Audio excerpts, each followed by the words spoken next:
Last year's champs visiting the team with the best record in the league. It's the Lakers and the Jazz. They set a record, did the Jazz, with 28 three-pointers in their win against the Hornets on Monday. The three-point shot has changed the game, but this year more than ever, it's such a focus. Mike Conley hits a three. Bojan Bogdanovic hits a three. Joe Ingles, I'm quite confident. Jazz 6 of 12 from downtown in the first quarter. Jazz continue to stay warm behind the arc. Royce O'Neal, Splappa. Jazz lead by 7. Conley, who had a game-high 14 in the first half with another 3 as the lead begins to grow. LeBron cutting down the lane. Big finish. Another look at this one. Even Rudy Gobert knew better than to jump there. Jordan Clarkson's star turn continues to add game after game. Jazz jump out to a 16-point lead. Donovan Mitchell, first points of the game. Jazz had 14 threes in the first half, tied for the most in a half in franchise history. Again, 28 in their last game. Jazz rolling. LeBron's pass picked off. Up top, Mitchell, Gobert, alley-oop, another look. Defense turns to offense, and this time LeBron knows not to get caught in no man's land. Spider, look out. Oh, my. Donovan Mitchell. He's the perfect height with the perfect bounce for it to do that thing where it looks like you're kind of, there's no gravity. And then he can do that. Mitchell. And the Jazz rolling. And Mitchell was asked afterwards, you surprised about how well y'all are playing? I wouldn't say we're surprised. I think, the biggest thing is we kind of expected this for us. I think after the bubble, the way we played, we saw a lot of things that we can definitely we saw a lot of things that we can definitely improve on. But we also found out about ourselves. Obviously missing Bojan, we found out a lot about each other, what we can do, our competitive nature, and the stuff we need to do to get better. And guys went, in the offseason, came back, locked in, and, this is the team we wanted to be last year. Last year we kind of had our ups and downs throughout the year. We're playing consistent basketball right now, and that's the biggest thing, is continuing to play consistently for each other and doing the little things. We got away from that in the playoffs last year, and we're doing it every night. We got to continue to do it throughout the year. Tim Legler joins us now, a man who made a living shooting the basketball. And I mentioned, Tim, 28 threes in their last game, 22 in this. That's 50 in 2 games. You have to be able to shoot it. But the way the ball moves, how much did what they did in terms of ball movement in this game on Wednesday night lead to making those shots? Yeah, I think what's impressive about them, Scott, is how little time it spends in each guy's hands. They're so decisive in what they're doing. Everything has a purpose.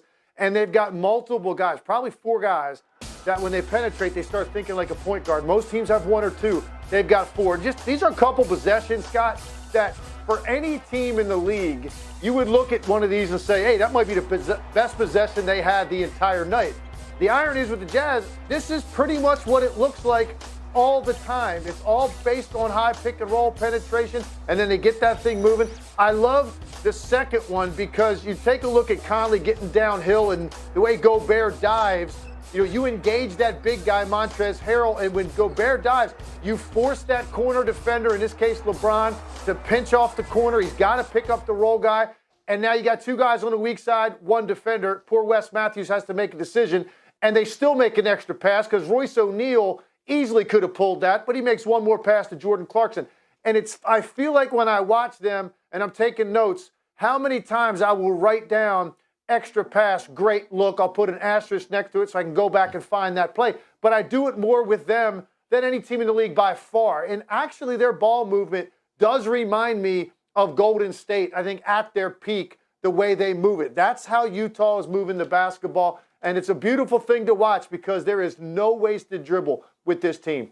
Yeah, the ball never sticks, as they say. On the other side of this, with the Lakers, look, we understand that Davis clearly LeBron. But I just wonder what you're seeing out of them during this stretch, if that gives you any concern looking down the road as it relates to the champions. Very, very little. If Anthony Davis is healthy, I think this team's going to be in the conference finals minimum, probably the finals. Here's the deal. when you have an NBA champion and you get to this point in the season, which is right in the middle of the season, the newness of the year has worn off. So that adrenaline you get, even though it was a short off season, you still have an adrenaline rush at the start of the year. That's gone. The playoffs are too far away to think about. You're right in the middle of it, and you're in a rut, and you don't have Anthony Davis. You don't have Dennis Schroeder. So this is the team right now going through the motions a little bit on the defensive end of the floor. I don't think this is anything that's going to lead to a temporary change in the way they defend. If they have Anthony Davis on the floor and they have Dennis Schroeder, this is a team that can be the best defensive team in the league, and they've got two superstars with as much versatility as you can want offensively. I literally have zero concern. I'm more impressed out of this with the way Utah's playing than I'm going to take away, look at the Lakers, what's wrong with them. I'm just not in that mindset because it's the middle of the year. You know, if this was a month from now, I'd be a little bit more concerned. Not right now. These are the dog days of the season for an NBA champion, and they're going through it shorthanded. I'm totally with you. Give the credit to the Jazz rather than the blame to the Lakers. The most interesting thing will be, as we get towards those playoffs, is the seeding as you look towards those conference semis, because you don't want to run into the wrong team too early out there. That'll be an interesting subplot, but that's for down the road, and we'll talk about it when the time's right. Tim, appreciate you, man. Be good. Thanks, Scott. Three more things from this game, and they're little. If you add them up, they could be big. Franchise record 28 threes on Monday. Jazz fire again, drain 14 more in the first half, as you saw. 22 in the game, 53s over the past two games. They set the NBA record for any two-game span. Lakers have now lost 4 consecutive games without Anthony Davis, fall to 5-5 without him this season. It's LeBron's first personal 4-game losing streak since the tail end of his first Lakers season in 2019. Lakers now 4.5 games behind the Jazz. The gap could perhaps grow in the coming weeks with the release of the second half of the NBA schedule. The Jazz have the easiest remaining strength of schedule across the entire league. That is a scary combo, considering how well they are running. Yeah. Look at the top of the West. Jazz 26-6. Lakers in third, full game behind the Clippers. Phoenix was the only other 20-win team entering the day. Had a chance to pass the Lakers. That was not to be. The Hornets played well in this one. Devin Booker, because Anthony Davis is out, now correctly named an All-Star because that's what this guy is. I feel like he gets slept on, and look, I get it, there's only so many spots, but this guy's not an All-Star. I don't know what an All-Star looks like. He had 16 on 7 of 9 shooting in the first quarter, and it's the array of offensive tricks, and then it's not all him. Behind the back to DeAndre Ayton. Another look at this one.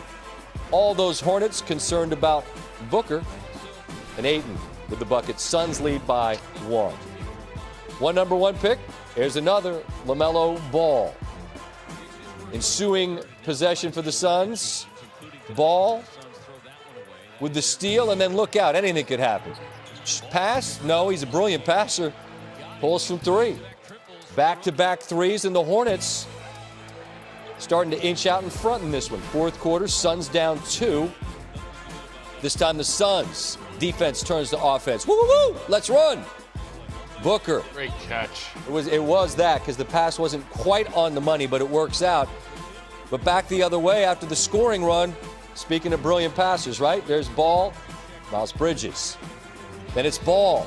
Again. Oh, this guy can do it. 20 and 8. For the rookie.